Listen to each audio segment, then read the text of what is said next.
লান তানালুল বিররা হাত্তা তুনফিকু মিম্মা তুহিব্বুন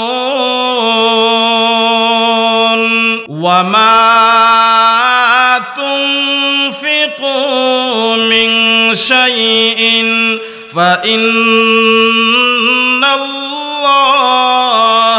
বিহি আলীম।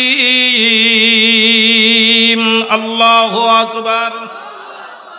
আল্লাহ রাব্বুল আলামিন বলতেছেন, হে দুনিয়ার মানুষ, তোমাদের সবচাইতে প্রিয় এবং মহব্বতের এবং যেই সম্পদকে তুমি সবচাইতে বেশি ভালোবাসো, সেই সম্পদকে যদি আমি আল্লাহর রাস্তায় দান না করো, তাহলে তুমি কোনোদিন আমি আল্লাহর কাছে প্রিয় হতে পারবে না। সুবহানাল্লাহ। এরপরে যদি তুমি দান করো, তোমার দানের যে নিয়ত, সেই নিয়তটা কোন অবস্থায় আছে আল্লাহ কিন্তু সেটা ভালো করেই জানে, ঠিক কিনা জোরে কন? অনেকে আছে নামের জন্য দান করে, ঠিক কিনা? অনেকে আছে আল্লাহকে সন্তুষ্ট করার জন্য দান করে, ঠিক কিনা জোরে কন? দেখবেন অনেক মানুষ আছে যে আমি 1 লক্ষ, 5 লক্ষ, 10 লক্ষ টাকা দিলাম, যে দিলে আমাকে একজন দানবীর বলবে, 1 পয়সারও কাজ হবে না, ঠিক কিনা জোরে কন? আর আপনার যদি নিয়ত সহি থাকে, নিয়ত যদি ভালো থাকে, আল্লাহকে রাজি খুশি করার জন্যে, আল্লাহকে সন্তুষ্ট করার জন্যে, তাহলে লক্ষ লক্ষ টাকার কোনো প্রয়োজন নাই। 1 টাকায় যদি আল্লাহর রাস্তায়, আল্লাহর ঘর, মসজিদে, মাদ্রাসায় ইয়েতিম গরিব মিসকিনকে সমাজের উপকার হবে এমন কাজে যদি ব্যয় করতে পারেন, 1 টাকায় যদি ব্যয় করেন, আর এই 1 টাকার উসিলায় আল্লাহ পাক আপনাকে জান্নাত দান করবেন। সুবহানাল্লাহ।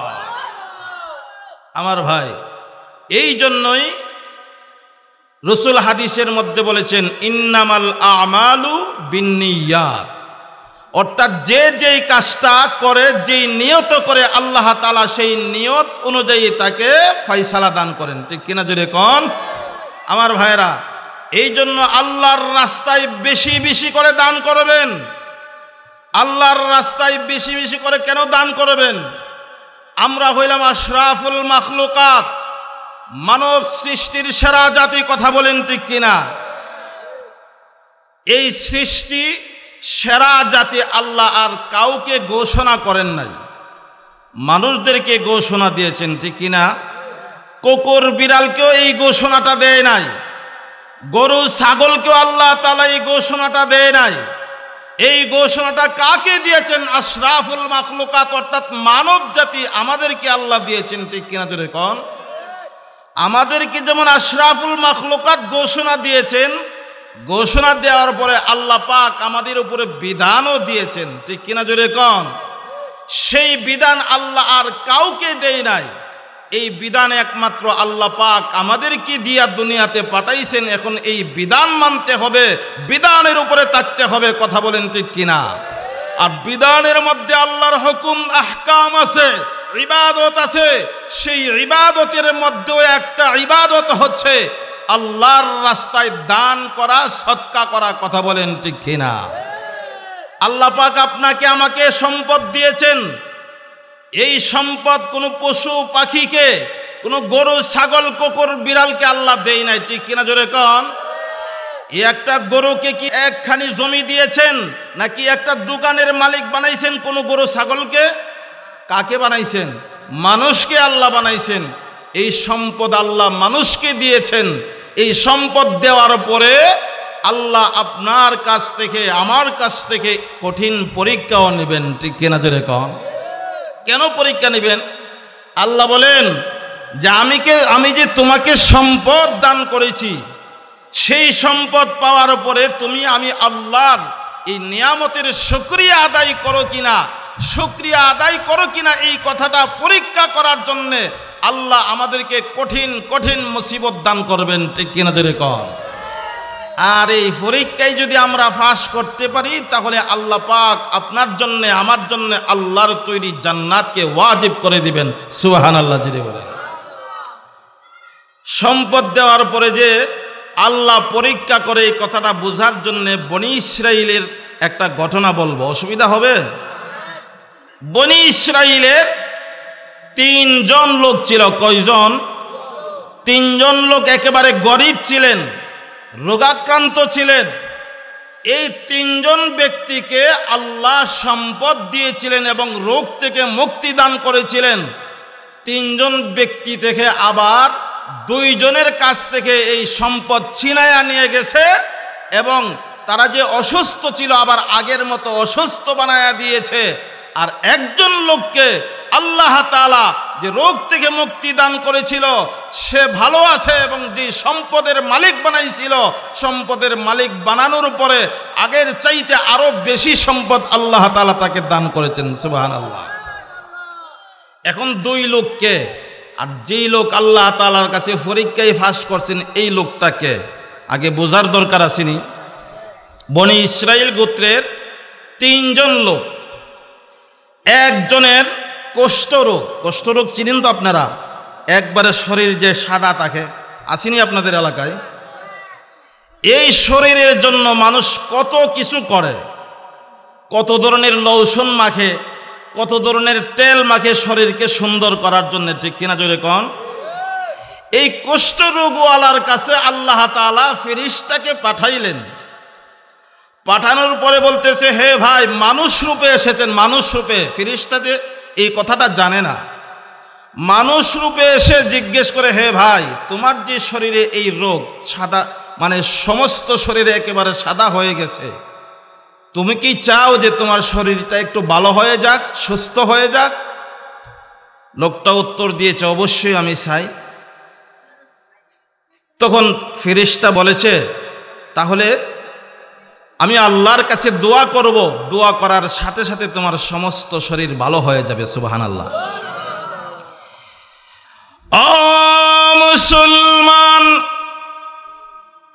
এই কুষ্ঠরোগওয়ালা যখন ফেরেশতার কাছে বলল, অবশ্যই আমি ভালো হতে চাই, এমনি ফেরেশতা আল্লাহর কাছে 2টা হাত উঠাইয়া মুনাজাত দিয়ে বলে, আল্লাহ, তুমি এই বান্দাকে মুহূর্তের ভিতরে তুমি ভালো করে দাও।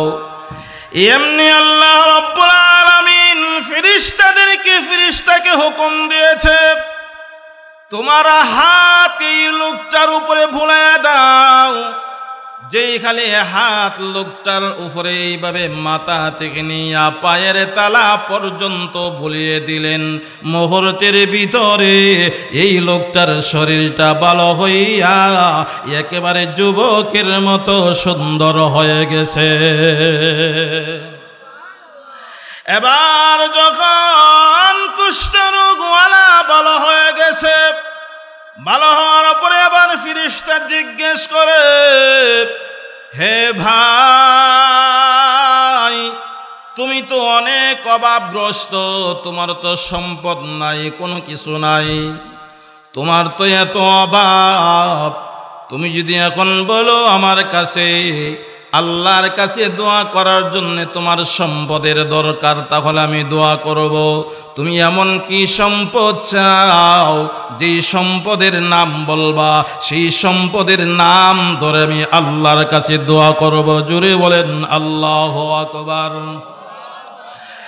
এমনি এই কুষ্ঠরোগওয়ালা ফেরেশতার কাছে বলল, আমার জীবনে আর কোনো কিছু চায় না, আল্লাহ যে আমাকে এত সুন্দর শরীর দান করেছে, দান করার পরে যেহেতু তুমি আমাকে বলেছো একটা সম্পদ চাওয়ার জন্য আমার পছন্দের, আমি তখন চাইলাম আল্লাহ যেন আমাকে অন্য কোনো কিছু না দিয়া আমাকে একটি উটনি দান করেন। সুবহানাল্লাহ জুড়ে বলেন। এমনি ফেরেশতা আল্লাহকে ডাক দিয়ে বলে, আল্লাহ, তোমার এই মায়ার বান্দা অন্য কোনো কিছু চায় না। আল্লাহ তোমার দরবারে একটি মাত্র উটনি চেয়েছে, আল্লাহ মেহেরবানি করে তোমার এই বান্দাকে একটি উটনি দান করুন। এমনি আল্লাহ রব্বুল আলামিন আর দেরি করলেন না, সাথে সাথে একটি উটনি ওই লোকটাকে দান করেছে। করার পরে এই উটনি থেকে একের পর এক উটনি যখন বাচ্চা দেওয়া শুরু করেছে, এইভাবে বাচ্চা দিতে দিতে দেখা গেল একজন উটের মালিক হয়ে গেল, কোটি কোটি সম্পদের মালিক হয়ে গেল। এইভাবে যখন এই লোকটাকে এইভাবে সম্পদ দিয়েছে, সম্পদ দেওয়ার পরে আবার দ্বিতীয় লোকটার কাছে গেল। এই লোকটা হলো অন্ধ। লোকটা কি? অন্ধ। এই লোকটার কাছে গিয়ে বলতেছে, হে ভাই, তুমি তো অন্ধ মানুষ, তুমি কি চাও তোমার চক্ষুগুলি ভালো হয়ে যাক? হ্যাঁ, অবশ্যই আমি চাই। তখন ফেরেশতার সাথে সাথে আল্লাহর কাছে দোয়া করেছে, আল্লাহ এই অন্ধ লোকটাকে তুমি ভালো করে দাও। সুবহানাল্লাহ বলেন। আল্লাহ সাথে সাথে এই লোকটার চক্ষুগুলি ভালো করে দিলেন।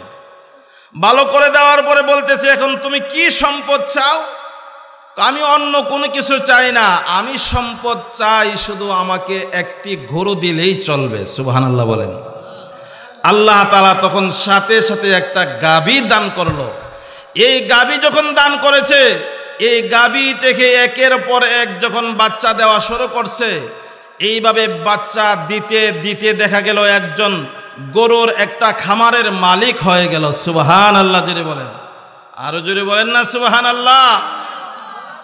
একটা খামারের মালিক হয়ে গেল, কোটি কোটি এখন টাকার মালিক হয়ে গেছে।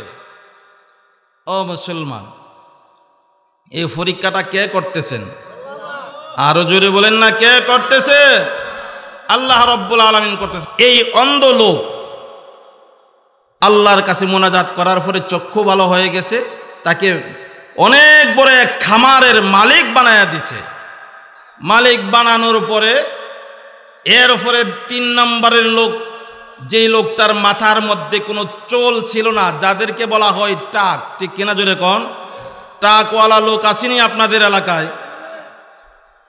এই টাকওয়ালার কাছে গেছে, গিয়ে বলতেছে, হে ভাই, তুমি কি চাও যে তোমার মাথার টাক ভালো হয়ে যাক, তোমার মাথার মধ্যে সুন্দর সুন্দর চুল ওঠুক?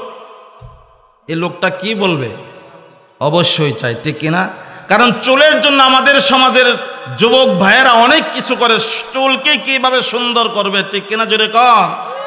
চুলকে কিভাবে সুন্দর করা যায়? গত কয়েকদিন আগে আমি একটা ছেলেকে জিজ্ঞেস করি, মাথার চুল কেমন ভাবে কাটিং করছে, মনে করেন শুধু উপর দিয়া চুল আছে আর এদিকে কোনো চুল নাই।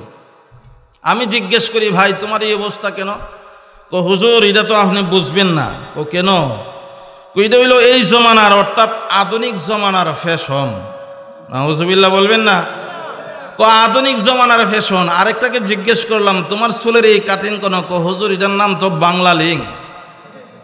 আরেকজন কয়টার নাম গ্রামীণ। ও মুসলমান, আমরা হইলাম বিশ্ব নবীর উম্মত, কথা বলেন তুই কিনা? নবীজি বলেছি কি আর উম্মতে করে কি?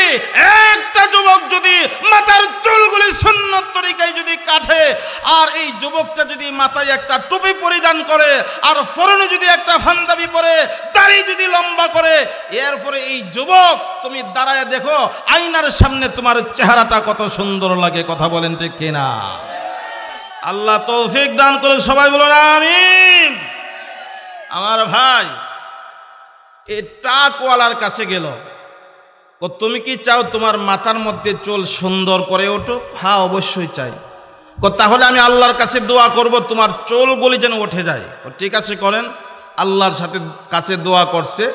দোয়া করার পরে মাথার মধ্যে যখন হাত বুলাইয়া দিলেন, সাথে সাথে দেখা গেল সুন্দর চুল মাথায় উঠে গেছে। সুবহানাল্লাহ। এরপরে এই টাকওয়ালাকে জিজ্ঞেস করে, তোমার তো মাথার চুল উঠে গেছে, তুমি তো খুশি? অবশ্যই খুশি। তুমি একটা সম্পদ চাও আল্লাহর কাছে, যে সম্পদ তোমার কাছে সবচেয়ে ভালো লাগে, তুমি তো অনেক অভাবগ্রস্ত। তখন টাকওয়ালা ব্যক্তি বলতেছে, ঠিক আছে, আমার আগে দুইজন, একজন ওট চাইছে, আরেকজন গরু চাইছে, আমি চাই একটা ছাগল। সুবহানাল্লাহ বলবেন না? আল্লাহ তাআলার কাছে সাথে সাথে দরখাস্ত করেছে। দরখাস্ত করার পরে আল্লাহ এই লোকটাকে সাথে সাথে একটা ছাগল দান করলেন। সুবহানাল্লাহ। এই ছাগল থেকে যখন বাচ্চা শুরু হয়ে গেছে, বাচ্চা শুরু হওয়ার পরে বাচ্চা দিতে দিতে দেখা গেল এই লোকটাও ছাগলের খামারের বিশাল বড় একজন মালিক হয়ে গেছে। সুবহানাল্লাহ। এখন আল্লাহ বলেন এবার তাদেরকে পরীক্ষা করার দরকার। কি করার দরকার? পরীক্ষা করার দরকার। কি পরীক্ষা করব? অতীতে যে তাদের যে এত বড় রোগ ছিল, মাথায় চুল ছিল না, চক্ষু ছিল না, আর সারা শরীর সাদা ছিল, এখন আমি আল্লাহ তাদেরকে ভালো করে দিয়েছি, তাদের কোনো সম্পদ ছিল না, আমি আল্লাহ তাদেরকে কোটি কোটি টাকার মালিক বানায়া দিছি। এখন দেখি তারা অতীতের কথা স্মরণ রাখছে কিনা। সুবহানাল্লাহ। আবার ফেরেশতাকে পাঠাইয়া দিল প্রায় কয়েক বছর পরে। পাঠানোর পরে ওই যে প্রথম লোকটা, এই লোকটার কাছে গেছে, গিয়ে বলতেছে ভাই তোমার তো সারাটা শরীর সাদা ছিল, অতীতে চুই ছিল না, এখন আল্লাহ তাআলা তোমাকে সুস্থ করে দিয়েছেন, কোটি কোটি টাকার মালিক বানায়া দিয়েছেন। আমি একজন অভাবগ্রস্ত লোক, আমার তো টাকা নাই, পয়সা নাই, আমাকে কিছু টাকা একটা ওটনি আমাকে দান করে দেন। সুবহানাল্লাহ বলেন না। এই লোকটা বলে তোমাকে আমি ওটনি দান করব, আমি গরিব ছিলাম, আমি অসুস্থ ছিলাম, এই কথাটা তোমাকে কে বলেছে? অতীত কিন্তু ভুলে গেছেন, ঠিক কিনা জোরে কোন? এই কথাটা তোমাকে কে বলেছে?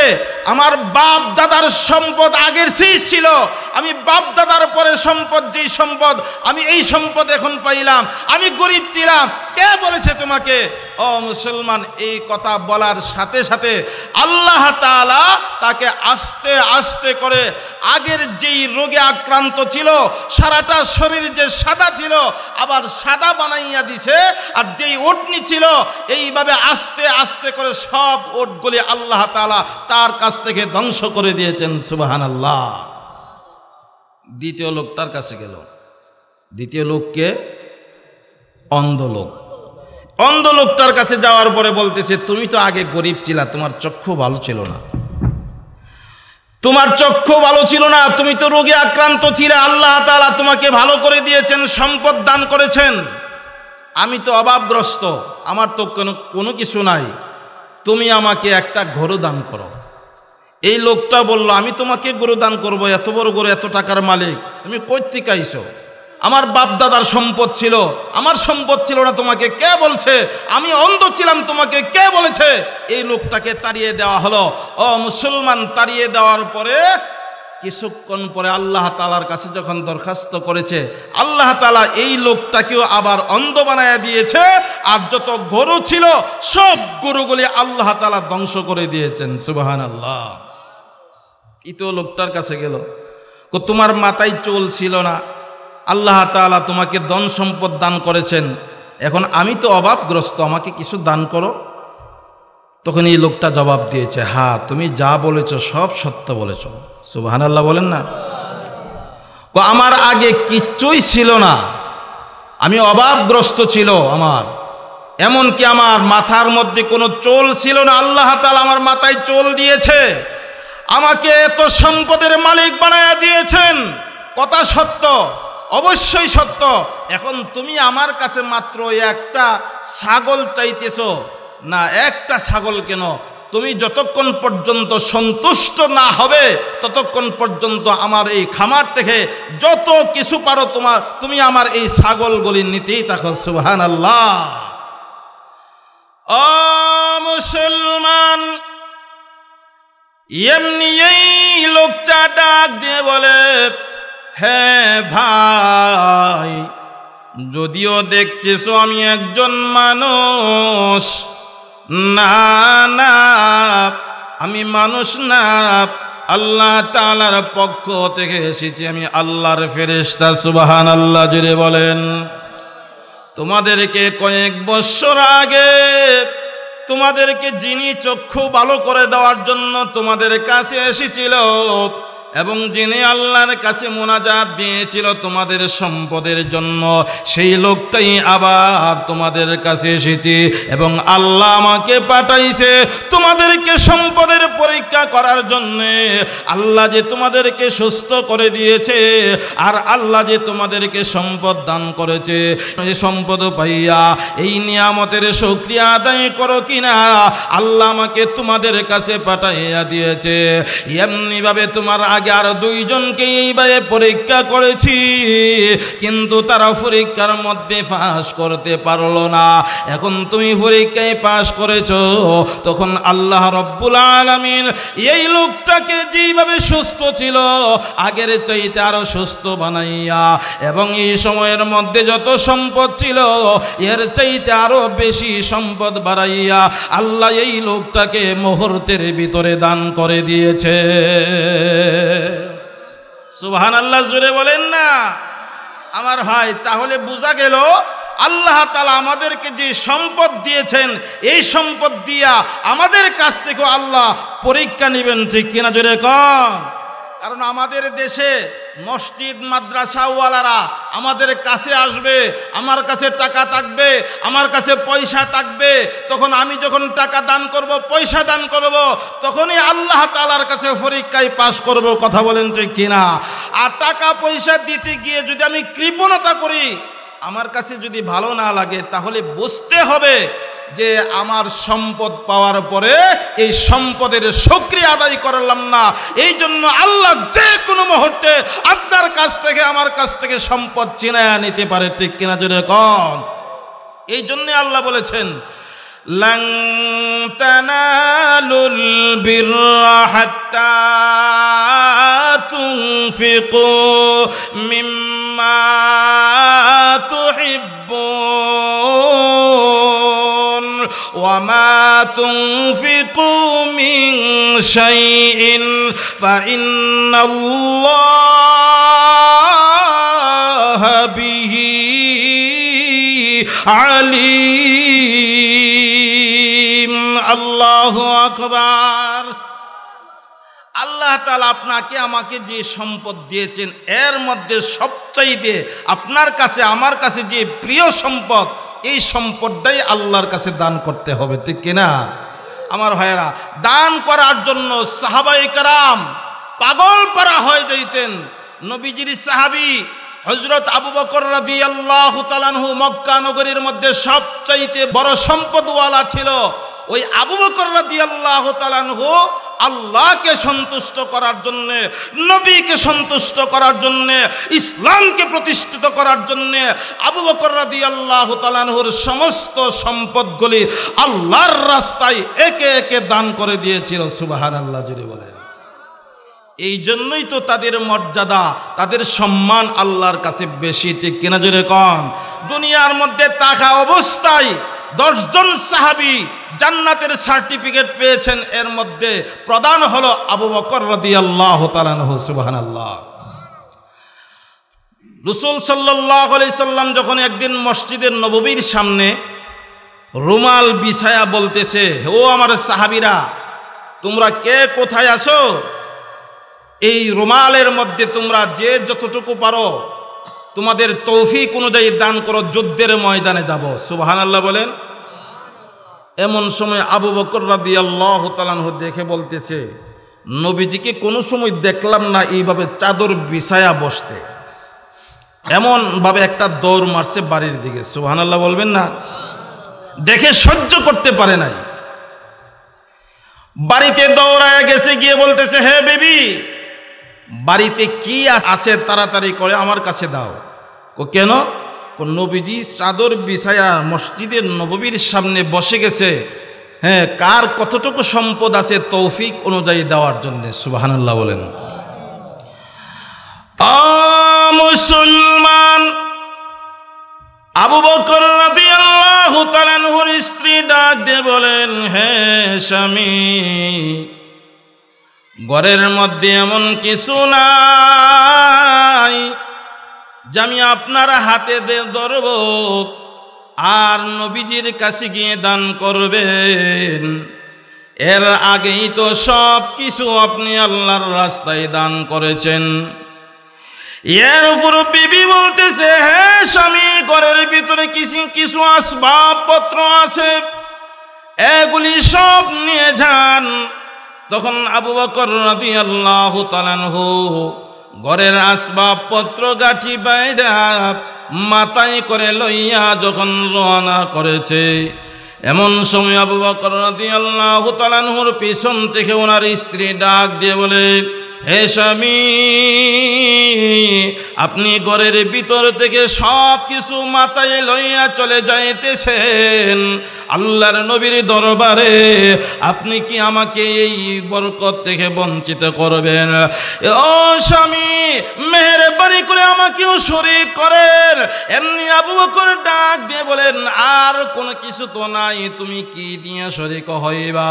এমনি আবু বকরের স্ত্রী ডাক দিয়ে বলে, আমার পরনে যে শাড়িটা আছে, যে কাপড়টা আছে, এই কাপড়টা নিয়ে যান আল্লাহর নবীর কাছে দান করার জন্য। আল্লাহু আকবার বলেন। এমনি আবু বকর ডাক দিয়ে বলেন, হ্যাঁ বিবি, যদি তোমার পরনের কাপড়টা দিয়ে দাও তাহলে তুমি কি পরিধান করবা? এমনি আবু বকরের স্ত্রী ডাক দিয়ে বলেন, তুমি এই চিন্তা করবা না। এমনি সালার শট হাতে লইয়া সালার শট আবু বকরের স্ত্রী পরিধান করে পরনের কাপড়টা খুলে আবু বকরের হাতে দিয়ে দিলেন, আর বললেন, এই কাপড়টা নিয়ে আমার নবীর হাতে দিবেন। সুবহানাল্লাহ জোরে বলেন। আবু বকর রাদিয়াল্লাহু তাআলা আনহু যখন গাঁঠুরি বাইদা মাথায় লইয়া যখন নবীজির কাছে যায়, এমনি দূর থেকে নবীজি তাকাইয়া দেখে আবু বকর মাথায় গাঁঠি লইয়া নবীজির দিকে যখন যাইতেছে, এমন সময় নবীজি চোখের পানি ছেড়ে দিয়া কান্দে আর বলে, রে আবু বকর, আমি তো তোমাকে বলি না তুমি এত কিছু আনার জন্য, কারণ তোমার তো আরো কোনো কিছু নাই, তুমি তো সব কিছু আল্লাহর রাস্তায় দান করে দিয়েছ। আবার দেখা যায় এত বড় গাঁঠি লইয়া আসতেছো, কি নিয়ে আসতেছো? আমি তো তোমাকে আনার জন্য বলি নাই।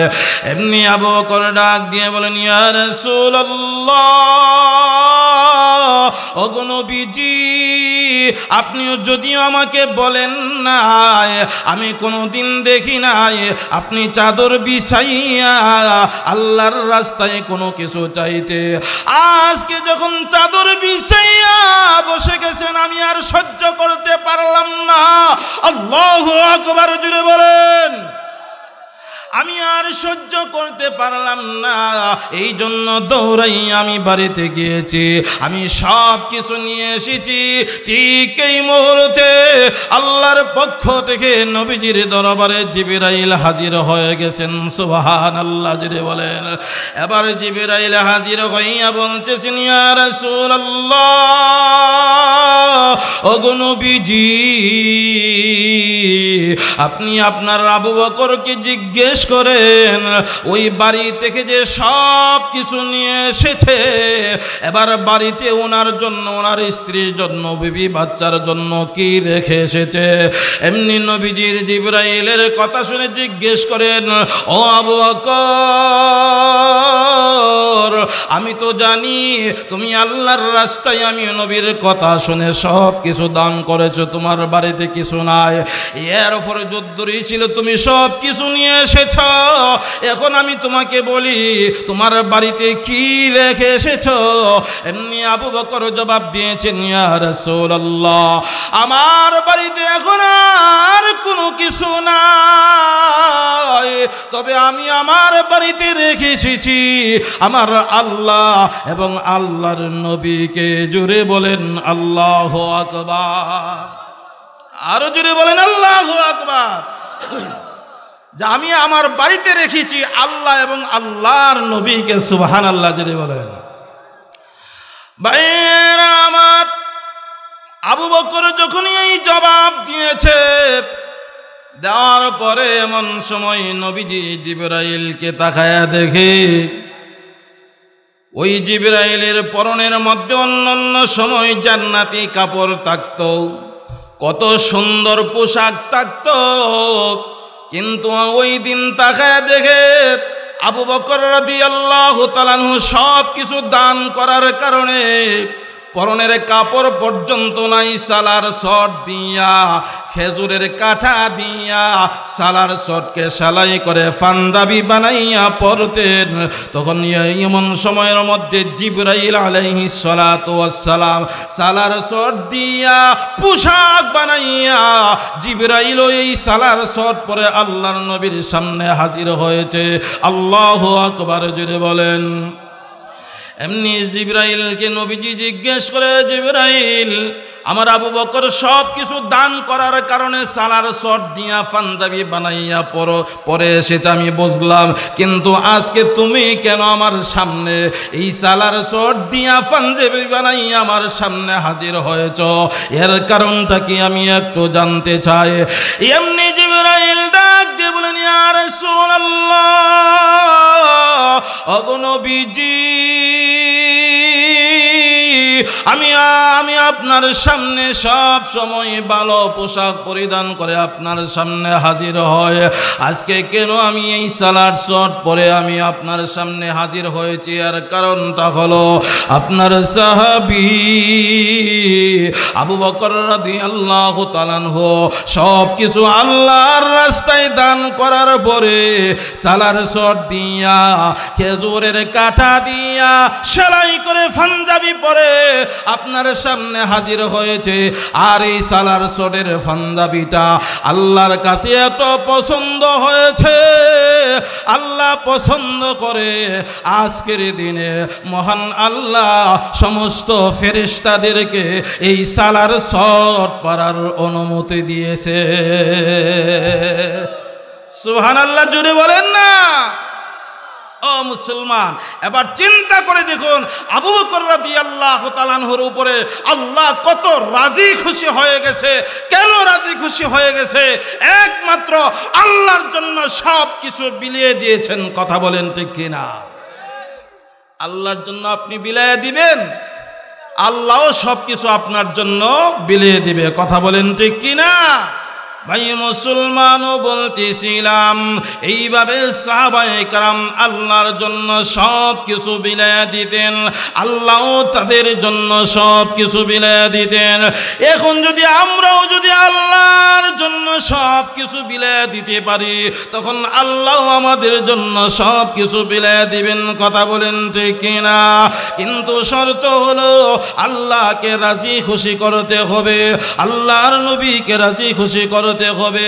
আল্লাহর রাজি খুশির মাধ্যমে যদি আমি আপনি যদি আল্লাহর দরবারে দান খয়রাত করতে পারি, আল্লাহর রাস্তায় 1 টাকাও যদি দান করি, আর এই 1টা টাকা যদি আল্লাহর দরবারে কবুল হয়ে যায়, তাহলে এই 1টা টাকাই হবে আপনার জন্য আমার জন্য নাজাতের ওসিলা। কথা বলেন ঠিক কিনা? এইভাবে সাহাবায়ে কেরাম পাগল হয়ে যাইতেন আল্লাহর রাস্তায় দান করার জন্য। সুবহানাল্লাহ বলেন। নবীজির আরেকজন সাহাবী হযরত উসমান রাদিয়াল্লাহু তাআলা আনহু একদিন তাকায় দেখে নবীজি মসজিদের নববীর বারান্দায় দেওয়ালের মধ্যে এইভাবে হেলান দিয়ে মনটাকে বেজার করে বসে আছেন। সুবহানাল্লাহ বলেন। চেহারাটা একেবারে মলিন হয়ে আছে। উসমান রাদিয়াল্লাহু তাআলা আনহু দেখে জিজ্ঞেস করে, ইয়া রাসূলুল্লাহ, আপনার মনটা আজকে কেন খারাপ, চেহারাটা কেন মলিন হয়ে আছে, কোনো কথা বলে না। সুবহানাল্লাহ বলবেন না? এমন সময় হযরত আবু বকর রাদিয়াল্লাহু তাআলা আনহু এসেছে, জিজ্ঞেস করে, ইয়া রাসূলুল্লাহ, আপনি কেন কাঁদতেছেন, আপনার চেহারাটা কেন মলিন হয়ে আছে, কোনো কথা বলে না। ওমর রাদিয়াল্লাহু তাআলা আনহু এসেছে, জিজ্ঞেস করে, কোনো কথা বলে না, একেবারে নীরব নিস্তব্ধ হয়ে আছে। ও মুসলমান, হযরত আলী রাদিয়াল্লাহু তাআলা আনহু এসেছেন, এরপর নবীজি কোনো কথা বলে না, শেষ পর্যন্ত চারজন একসাথে দাঁড়ায় পরামর্শ করে নবীজি কোন কারণে আজকে এইখানের মধ্যে বসে বসে চোখের পানি চাটতেছে, এর কারণটা কি? আমাদের তো সহ্য হচ্ছে না।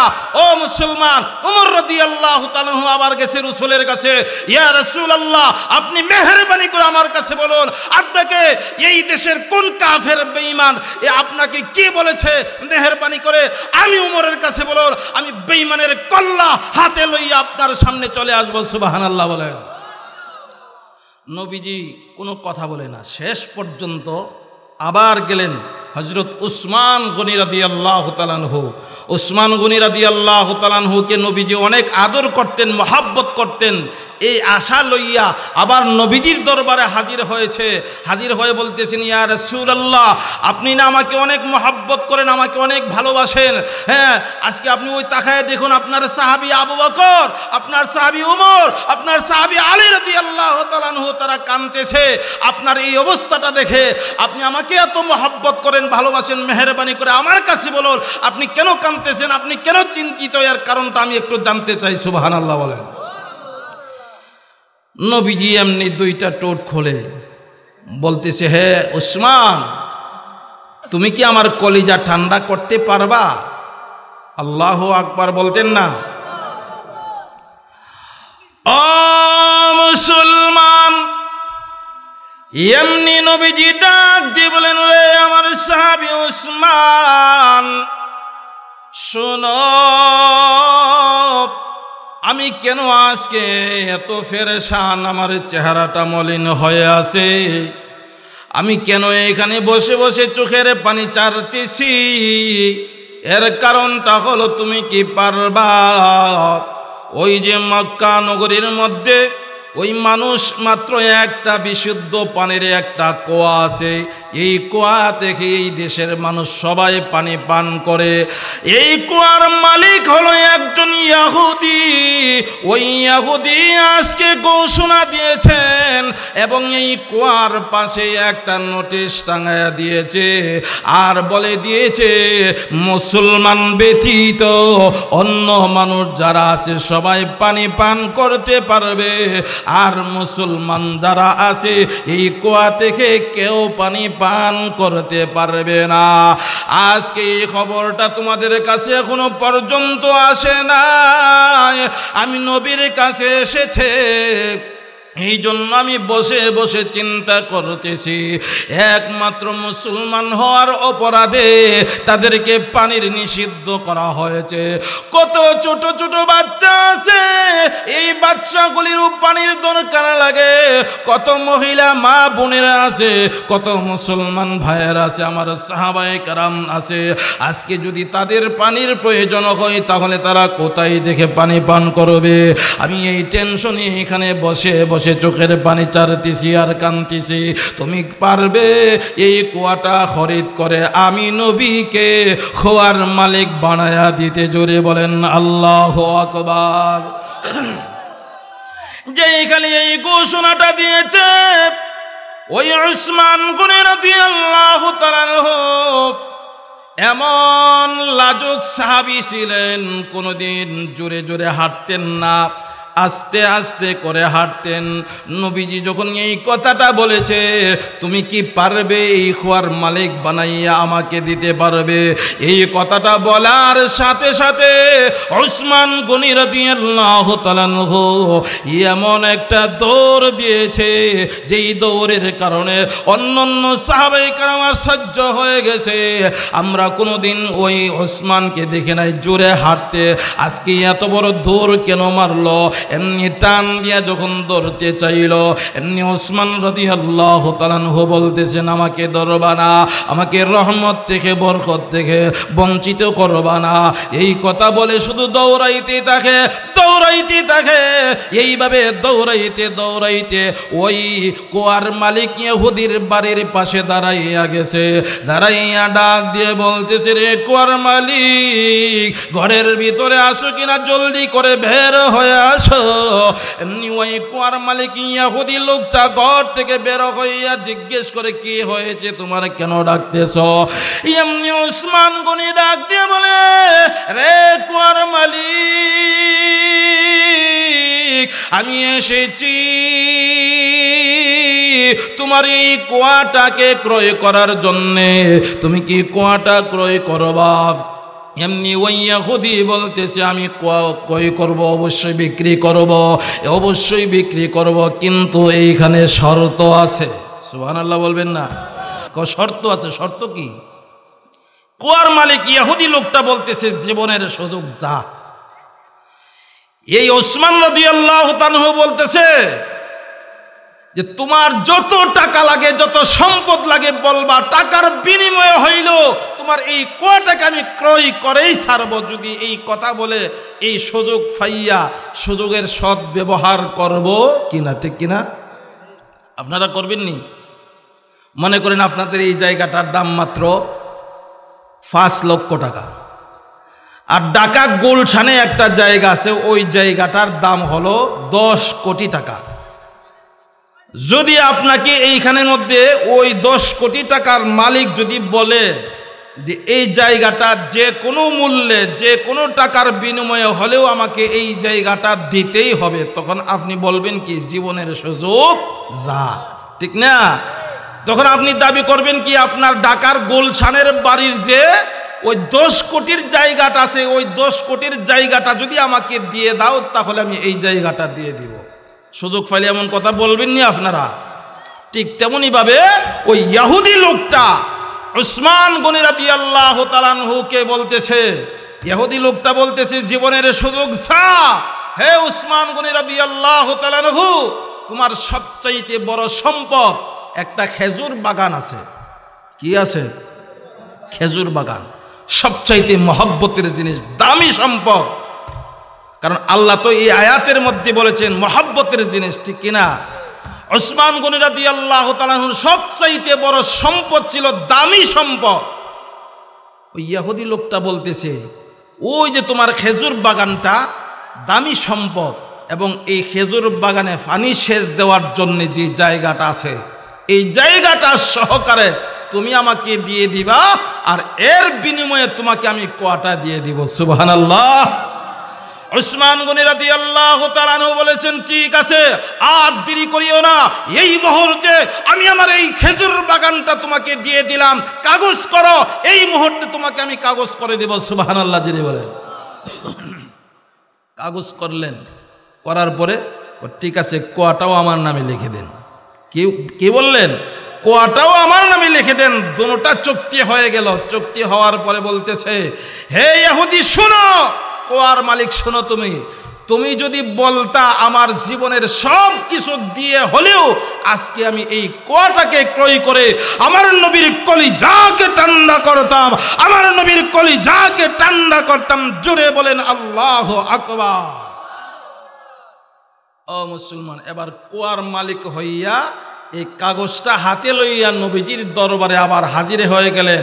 হাজির হয়ে বলতেছেন ইয়া রাসূলুল্লাহ, আপনি আর কানবেন না, আপনার টেনশনের কোনো কারণ নাই। এই নেন, আজ থেকে আমি ওই উসমান গনি রাদিয়াল্লাহু তাআলা আনহু এই কুয়ার মালিক আপনাকে বানায়া দিলাম। সুবহানাল্লাহ যিনি বলেন।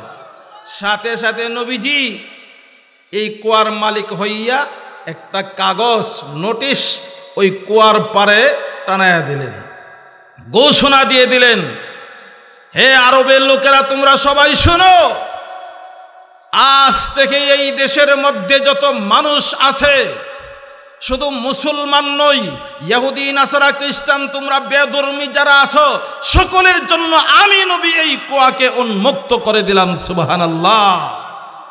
আর যখন উসমান গনি রাদিয়াল্লাহু তাআলা আনহু ইহুদি লোকটার সাথে চুক্তি করে, আশপাশের লোকজন ইহুদি যারা ছিল তারা তো এখানে দাঁড়ায় ছিল, ঠিক কিনা জোরে কোন? তারা বলতেছে আহা, এতদিন পর্যন্ত এই ইহুদি লোকটা কুয়ার মালিক মুসলমানদেরকে নিষিদ্ধ করেছিল কুয়ার পানি যেন পান না করে, এখন এই উসমান গনি রাদিয়াল্লাহু তাআলা আনহু কুয়াকে ক্রয় করতেছে, এখন তো আমাদেরকে পানি পান করতে দেওয়া হবে না।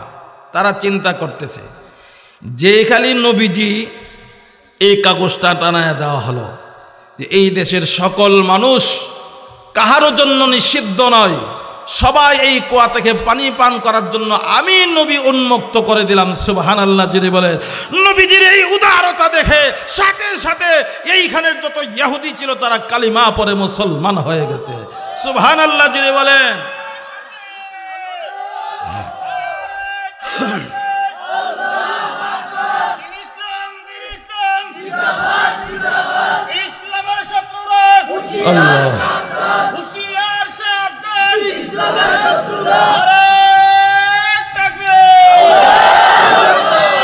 আমার ভাইয়েরা, সাহাবায়ে কেরাম ইসলামের জন্য এইভাবে পাগল হয়ে যাইতেন।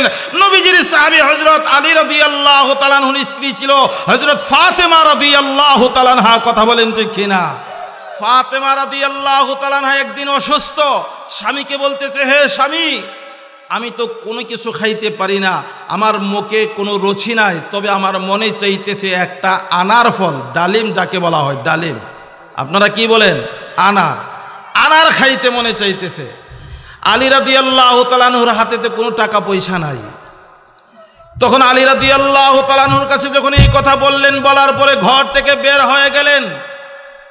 বের হয়েছে এই উদ্দেশ্যে দেখি কোনো কাজ পাই কিনা, কাজের বিনিময়ে কিছু টাকা পাইলে আমি একটা আনার ফল কিনে আমার স্ত্রীকে খাওয়াবো। গিয়ে কিছু কাজ করলেন, করার পরে একটা আনার ফল কিনে যখন বাড়িতে রওনা করেছে, এমন সময় একজন ভিক্ষুক হযরত আলী রাদিয়াল্লাহু তাআলা আনহুর সামনে দাঁড়ায় গেছেন। বলতেছেন, আমি তো আজকে 3 দিন যাবত কোনো কিছু খাই না। সুবহানাল্লাহ বলবেন না? আমি আজকে 3 দিন যাবত কিচ্ছু খাইতে পারি না, আমার কোনো খাবারের ব্যবস্থা নাই, দাও না তোমার ডালিমটা আমার হাতে দাও, আমি খেয়ে ফেলি। আলী রাদিয়াল্লাহু তাআলা আনহু বলতেছেন, আমার বিবি আজকে 2-4 দিন যাবত অসুস্থ, আমার বিবি আমাকে বলেছে একটা ডালিম, একটা আনার ফল কেনার জন্যে, আমার হাতে টাকা না, আমি কাজ করে টাকা উপার্জন করেছি, আমি ডালিম নিয়ে যাইতেছি তোমাকে দেওয়ার জন্যে। তাহলে আল্লাহর রাস্তে আমাকে দেন। সুবহানাল্লাহ বলবেন না? তুমি আল্লাহর নাম বলছো? এই কথা বলার সাথে সাথে পুরা ডালিম দান করে দিলেন। সুবহানাল্লাহ জুড়ে বলেন। ও মুসলমান, এখন আলী রাদিয়াল্লাহু তাআলা আনহু ডালিম দান করে এখন বাড়িতে যে যাবে, স্ত্রী যে বলে দিছে একটা আনার ফল নেওয়ার জন্য, এখন যে আমি দান করে দিলাম, আমি এখন স্ত্রীর সাথে কি বলবো, টেনশন করে আবার সামনের দিকে যাই। এইভাবে যাইতে যাইতে ঘরের দরজায় ঢুকে না, বিবিকে ডাক দিয়া দরজার সামনে দাঁড়ায় রয়েছে। সুবহানাল্লাহ বলবেন না? আলী রাদিয়াল্লাহু তাআলা আনহুর স্ত্রী হযরত ফাতেমা রাদিয়াল্লাহু তাআলা আনহা ঘরের ভিতর থেকে ডাক দিয়ে বলে, হে আমার স্বামী, আমি বুঝতে পেরেছি মনে হয় কোনো কাজের ব্যবস্থা হয় নাই, টাকার ব্যবস্থাও করতে পারেন নাই, এই জন্য আপনি আজকে আনার ফল কিনতে পারেন নাই। আমি বুঝতে পেরেছি আপনি এখন লজ্জায় ঘরের ভিতরে আসতেছেন না। না না, আমার ফল লাগবে না, আমি এখন সুস্থ হয়ে গেছি, আমার সব কিছু ভালো হয়ে গেছে, আপনি ঘরের ভিতরে চলে আসুন। আরে মুসলমান, ঘরের ভিতরে যাওয়ার পরে আলী রাদিয়াল্লাহু তাআলা আনহু আর ফাতেমা রাদিয়াল্লাহু তাআলা আনহু দুইজন বসে বসে কথা বলতেছেন। এমন সময় নবীজির একজন সাহাবী, যার নাম হলো হযরত সালমান ফারসি রাদিয়াল্লাহু তাআলা আনহু, সালমান ফারসি রাদিয়াল্লাহু তাআলা আনহু একটা রুমাল নিয়ে ফেসাইয়া প্রায় 9টা আনার ফল লইয়া আলী রাদিয়াল্লাহু তাআলা আনহুর সামনে হাজির হয়ে গেছে।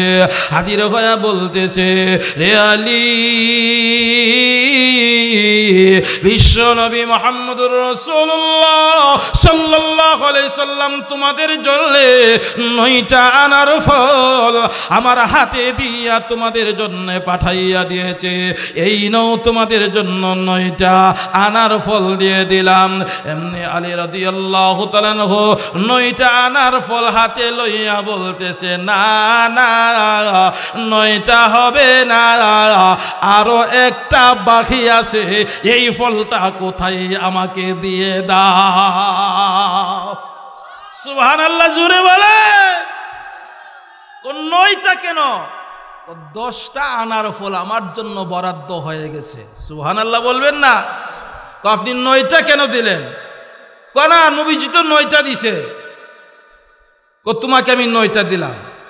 না, আমি মানি না, আমি মানতেও পারি না, কারণ আল্লাহই তো ঘোষণা দিয়েছেন যে 1 দান করলে আল্লাহ তাআলা 10 দেন, ঠিক কিনা জোরে কর। কারণ আপনি যদি এখন 9টা দেন তাহলে মনে করব আমাকে মিথ্যা বলতেছেন। আমি 9টা নিতে রাজি না, কারণ আল্লাহর কথাটাকে সত্য করতে হবে, ঠিক কিনা জোরে কর। এমনি সালমান ফারসি রাদিয়াল্লাহু তাআলা আনহু আর দেরি করলেন না, নিজের পকেট থেকে আরেকটা আনার ফল বের করে দিয়া বলতেছে, হে আলী, এই নাও তোমার আরেকটা ফল। আমি বুঝতে পেরেছি এতে কোনো সন্দেহ নাই, আল্লাহ তাআলা তোমার এই ডালিম ফল যিনি তোমার কাছ থেকে নিয়ে গেছে সে কোনো মানুষ হতে পারে না, আল্লাহর রহমতের ফেরেশতা। আর তুমি তাকে ডালিম ফল একটা দেওয়ার কারণে আল্লাহ তাআলা নবীজির মাধ্যমে তোমাকে 10টা ফল দান করেছেন। জোরে বলেন আল্লাহু আকবার। আরো জোরে বলেন আল্লাহু আকবার। আমার ভাইয়েরা, এই জন্য আমরাও যদি আল্লাহর রাস্তায় 1 টাকা দান করি, আল্লাহ তাআলা আমাদেরকে 10 টাকা দান করবেন। কথা বলেন ঠিক কিনা? আপনারা যে এই পর্যন্ত দান করতেছেন, এই দানের লাভ না ক্ষতি? জোরে বলেন, কেমন লাভ? 1 টাকায় 10 টাকা, ঠিক কিনা জোরে কন। এই ফজিলতের কথা বলতে গেলে আর অনেক সময়ের দরকার, বলতেই পারবো, ঠিক কিনা জোরে কন। আমি আপনাদেরকে শেষ কথাটাই বলতে চাই। সাহাবাই কেরাম যেইভাবে এই ইসলামের জন্যে, কোরআনের জন্যে, আল্লাহর ঘর মসজিদের জন্যে আর মাদ্রাসার জন্যে যেইভাবে পাগলপাড়া হয়ে দান করতেন, আমরাও সেইভাবে আল্লাহর ঘর মসজিদে আল্লাহর রাস্তায় দান করতে রাজি আছি তো ইনশাআল্লাহ। সবাই আল্লাহকে 2টা হাত উঠায় দেখায় দে, আল্লাহ এই হাতের উসিলায় আমাদের দানকে তুমি কবুল আর মঞ্জুর করো। সবাই জোরে বলো না আমিন, আর জোরে বলো না আমিন। মাশাআল্লাহ। হযরত বেলাল হাফসি রাদিয়াল্লাহু তাআলা আনহু মদিনার মধ্যে ঘোষণা দিতেছেন, হাইয়া আলাল জিহাদ, হাইয়া আলাল জিহাদ। হে মদিনার নবীর সাহাবীরা, তোমরা শোনো, নবীজি যুদ্ধের জিহাদের ডাক দিয়েছেন, তোমরা কে কোথায় আছো জলদি করে প্রস্তুতি গ্রহণ করো। সুবহানাল্লাহ। এমন সময় একজন মহিলা সাহাবী শেষ রাত্রে ঘুম থেকে ডাক শুনে সজাগ হয়ে নামাজের মুসল্লায় বসে বসে 2টা হাত উঠাইয়া আল্লাহর কাছে কান্না শুরু করে দিয়েছেন। সুবহানাল্লাহ। ও মুসলমান, এই মহিলা সাহাবী আল্লাহর দরবারে কান্দে আর বলে, আল্লাহ, তোমার নবী আজকে জিহাদে যাওয়ার জন্যে সমস্ত সাহাবায়ে কেরামদেরকে ডাক দিয়েছেন। আজকে আমি কাকে পাঠাবো? আমার স্বামী তো দুনিয়াতে নাই। আমার স্বামী যদি দুনিয়াতে থাকতো তাহলে আজকে তোমার নবীর ডাকে সাড়া দিয়া ওই জিহাদের ময়দানে হাজির হইয়া জিহাদ করতে করতে যখন শাহাদত বরণ করত, তাহলে কিয়ামতের কঠিন ময়দানে আল্লাহ তোমার সামনে আমি শহীদের স্ত্রী হইয়া দাঁড়াইতে পারতাম। আল্লাহু আকবার বলেন। আমার তো স্বামী নাই, আমার ঘরে এমন একজন উপযুক্ত সন্তানও নাই। যেই সন্তান আছে, সন্তানটার বয়স মাত্র 6 থেকে 7 বছর। কয় বছর? এই সন্তানটা ঘুমিয়েছিল। মায়ের কান্নার আওয়াজ শুনে সন্তানের ঘুম ভেঙে গিয়েছে। ঘুম ভেঙে যাওয়ার পরে সন্তান ডাক দিয়ে বলতেছে, রে মা, আপনি কানবেন না, আপনার কান্নার কোনো কারণ নাই, আপনি কাঁদতে হবে না। কিয়ামতের কঠিন ময়দানে যদিও আপনি শহীদের স্ত্রী হতে পারবেন না, আমি আপনার সঙ্গে কথা দিলাম, আমি সন্তান হইয়া ওই কিয়ামতের কঠিন ময়দানে আপনাকে শহীদের মা বানাইয়া দিব। সুবহানাল্লাহ যদি বলেন। মা আপনি আর দেরি করবেন না, এই মুহূর্তে আমাকে নিয়ে চলেন নবীজির দরবারে, আমি জিহাদের ময়দানে যাব, নবীজির সঙ্গে জিহাদ করব, করতে করতে শাহাদত বরণ করব। এমনি বাচ্চাটার কথা শুনে মা আনন্দিত হইয়া বাচ্চাটাকে লইয়া যখন নবীজির দিকে রওনা হয়ে গেছে, এমন সময় অন্যান্য সাহাবায়ে কেরাম এই মহিলা এবং ছোট বাচ্চাকে দেখে বলতেছে, রে মহিলা, তুমি কোথায় রওনা করেছ? তুমি আজকে এইখানে যাও না, আজকের জিহাদের ময়দানে মহিলাদেরকে যেতে দেওয়া হবে না, ছোট বাচ্চাদেরকে যেতে দেওয়া হবে না, তুমি এইখানে গিয়ে কোনো লাভ নাই। মহিলাটা মানতে রাজি না, মহিলাটা শুধু যাইতে চাইতেছে। এই অবস্থাটা যখন দেখতেছে নবীজি দূর থেকে, এমনি নবীজি ডাক দিয়ে বলে, ও আমার সাহাবীরা, তোমরা এইখানে কেন কেমন হট্টগোল করতেছ? এই মহিলাকে আমার কাছে আসতে দাও, এই মহিলাকে আমার কাছে আসতে দাও। নবীজি যখন দূর থেকে ডাক দিয়ে বললেন, সাহাবায়ে কেরাম ওই মহিলাটাকে ছেড়ে দিলেন, এমনি ছোট বাচ্চাটাকে লইয়া নবীজির সামনে হাজির হয়ে যায়। রে মুসলমান, এবার হাজির হয়ে বলতেছেন, ইয়া রাসূলুল্লাহ, ওগো নবীজি, আপনি জিহাদের ময়দানে যাবেন, আমার তো স্বামী নাই, আমি যে আপনাকে সহযোগিতা করব, আমার এমন উপযুক্ত সন্তান নাই আপনাকে সহযোগিতা করব, মাত্র 6 থেকে 7 বছর বয়সের আমার সন্তানটাকে লইয়া আপনার কাছে এসেছি জিহাদের ময়দানে যাওয়ার জন্য। নবীজি বলে, না না, এত ছোট বাচ্চা জিহাদের ময়দানে গিয়ে কি করবে? যাও, চলে যাও, বড় হলে আমি জিহাদের ময়দানে নিয়ে যাব। এমনি এই মেয়েটা ডাক দিয়ে বলেন, ইয়া রাসূলুল্লাহ, আমাকে এই শহীদের মা হওয়াতে বিরত করে দিলেন, আমি আর সহ্য করতে পারতেছি না। এই কথা বলতেছে আর কাঁদতেছে, চলে যাইতেছে। এমনি আবার ছোট বাচ্চাটা মাকে ডাক দিয়ে বলে, ওগো মা, আপনি আমাকে লইয়া আবার নবীজির দরবারে যান, আবার গিয়ে বলুন আমাকে জিহাদের ময়দানে নিয়ে যাওয়ার জন্য।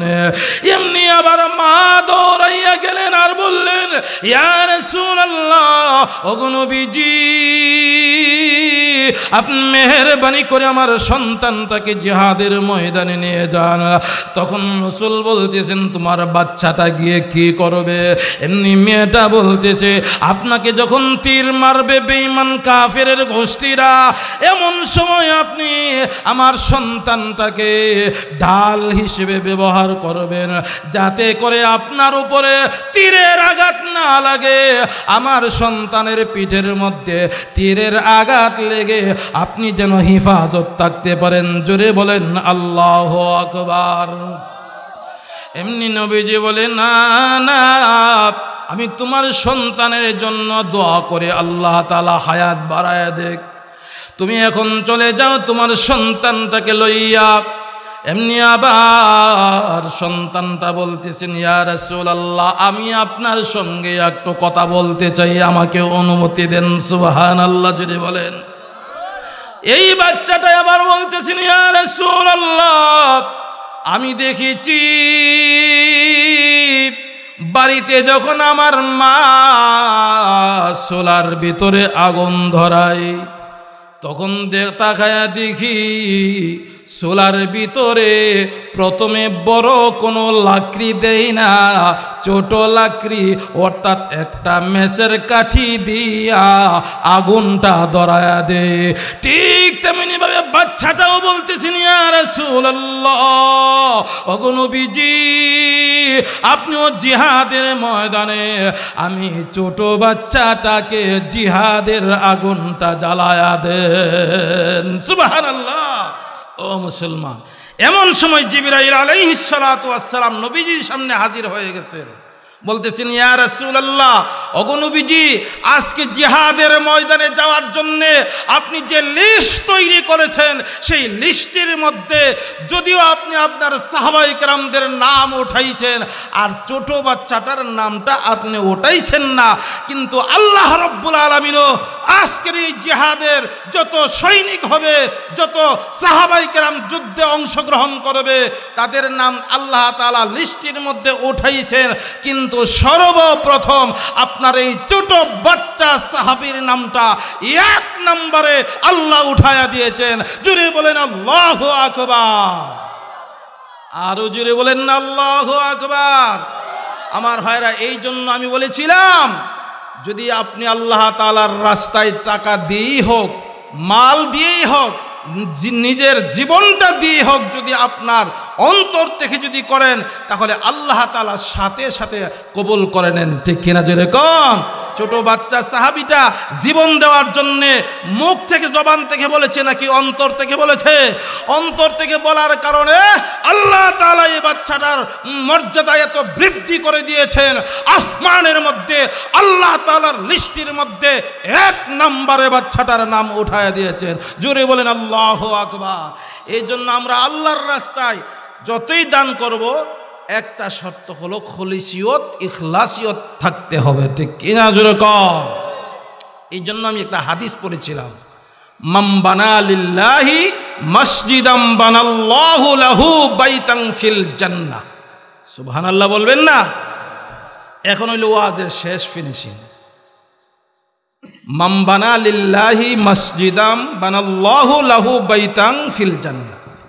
আল্লাহর রাসূল এই হাদিসের মধ্যে বলেছেন, যেই ব্যক্তি দুনিয়ার মধ্যে একটা মসজিদ নির্মাণ করবে অথবা মসজিদে 1 টাকা দিয়ে সহযোগিতা করবে, আল্লাহ তাআলা তার জন্য জান্নাতের ভিতরে এমন একটা সুন্দর বাড়ি বানায় দিবে। সুবহানাল্লাহ জিরে বলে। এই জন্য সুন্দর বাড়ি জান্নাতের ভিতরে আমরা কে কে চাই? 2টা হাত উঠায়া আল্লাহকে দেখায়, আল্লাহ তোমার এই মায়ের বান্দারা 2টা হাত উঠাইয়া আল্লাহ তোমার কাছে দুনিয়ার মধ্যে যেমন এরকম সুন্দর মসজিদ বানাইতেছে, এই সুন্দর মসজিদের জন্য এরকম একটা সুন্দর বাড়ি জান্নাতের ভিতরে আমরা চাই। আল্লাহ আমাদের সকলকে দান করিও।